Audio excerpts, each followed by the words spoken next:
All right, not often you get to talk to an NFL legend, Pro Football Hall of Famer, Super Bowl champion, Super Bowl MVP, NFL MVP. Did I miss anything there, Kurt Warner? You probably missed some things, so maybe you could add a few more. Proud father, I know that as yes, well. For sure. Probably most importantly, proud father and husband.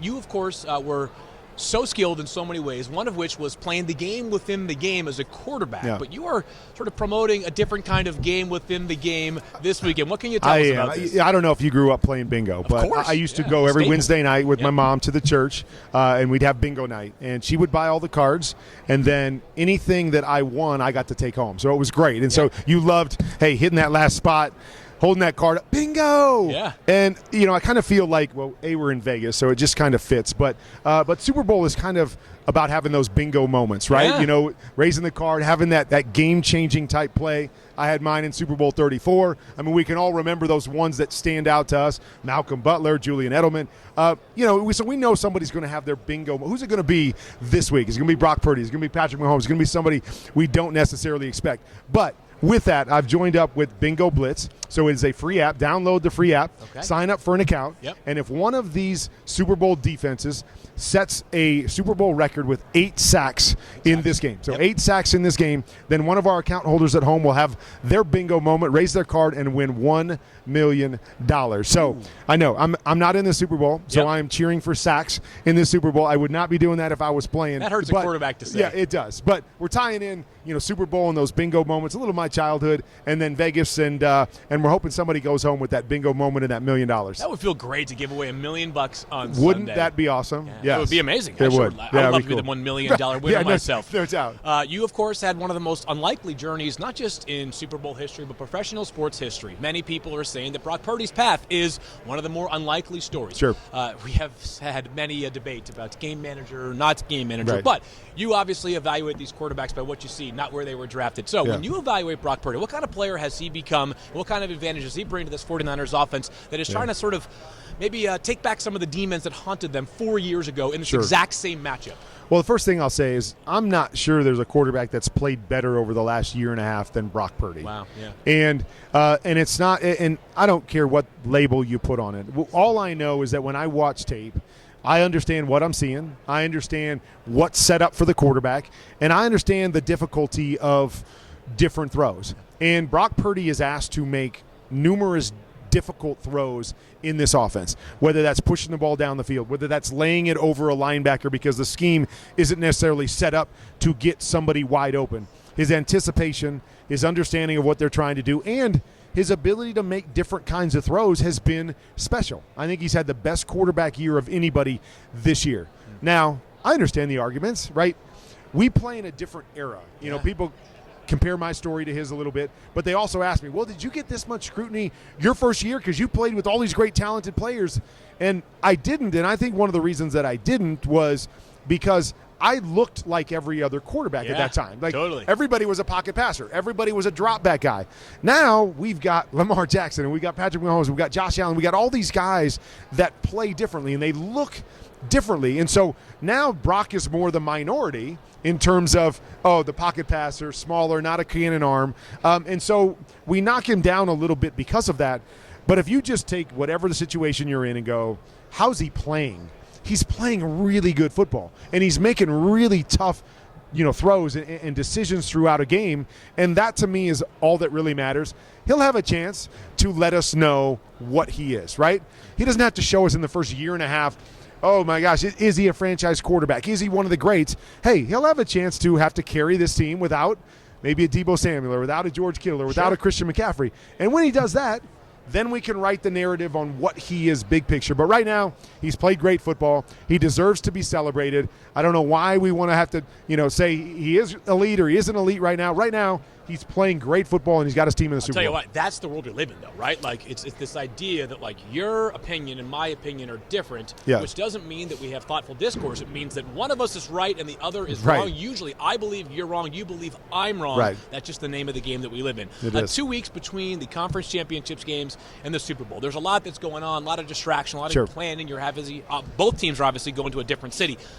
How much can you actually alter things from a game plan perspective on either side of the ball during this 2-week period? Or would you say that during your experiences, more of the focus was just making sure that the stuff that got us there was as good and as refined as it needs to be?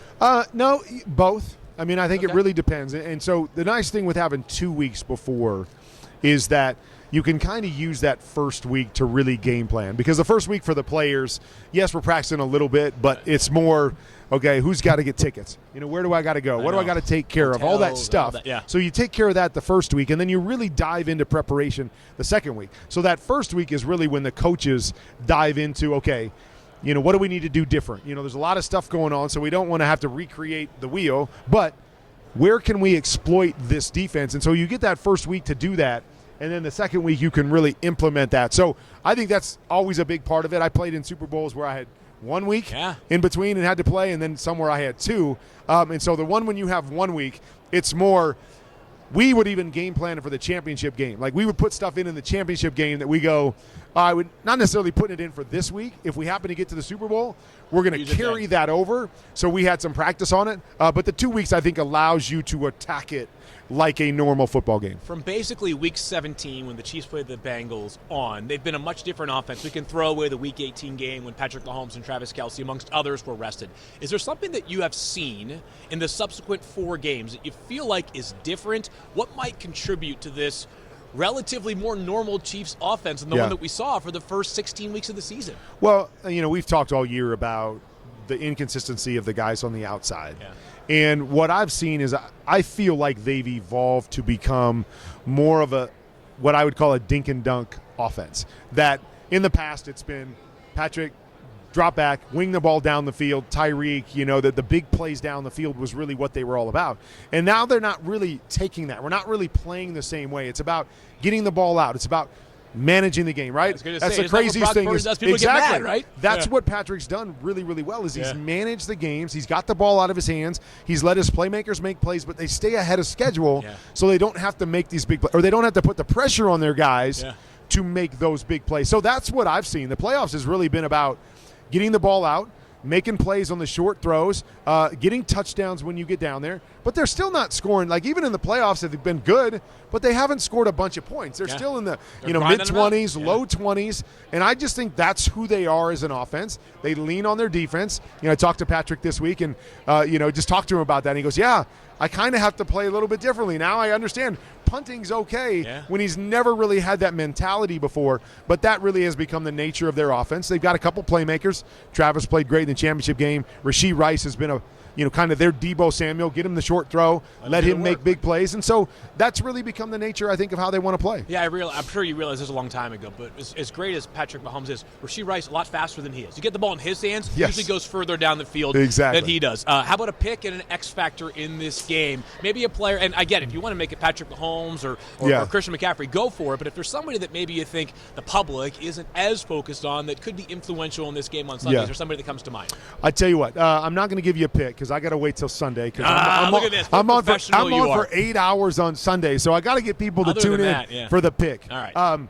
I think it could be a great game. I will say that right now, and it's a long way to go till Sunday, I'm leaning towards the Chiefs a little bit. Okay. But I'll give you 2 X factors. I'll give you one on both teams because we talked about kind of the dink and dunk, but I believe in these kind of games, you need that game-changing play to be made. Okay. So I'm going to give you MVS for the Chiefs. He's their big playmaker. Playoffs.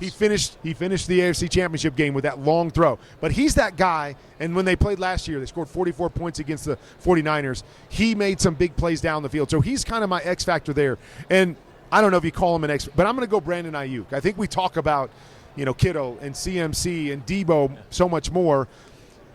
Ayuk, I think, is that big playmaker for the 49ers, that they're going to need. I don't know if it's a tip ball off somebody's face mask and he makes the big play that turns it. But he's that guy that can stretch the field, and I believe they're going to have to get a couple of those game-changing plays. And if they're throwing it down the field, it's probably going to be Brandon Ayuk. We started the conversation with some bingo talk. I do not have another touchdown or near touchdown catch that starts with a defensive player having it bounce off his face mask first. I don't think lightning strikes twice in that sort of circumstance. He's Kurt Warner. He is not only going to be on TV for 8 hours on Sunday, which I'm grateful that you're doing this interview now. You got to save those vocal cords. But, of course, one of the best to ever do it. We appreciate your insight as always. Thank you very much. I appreciate it. All right.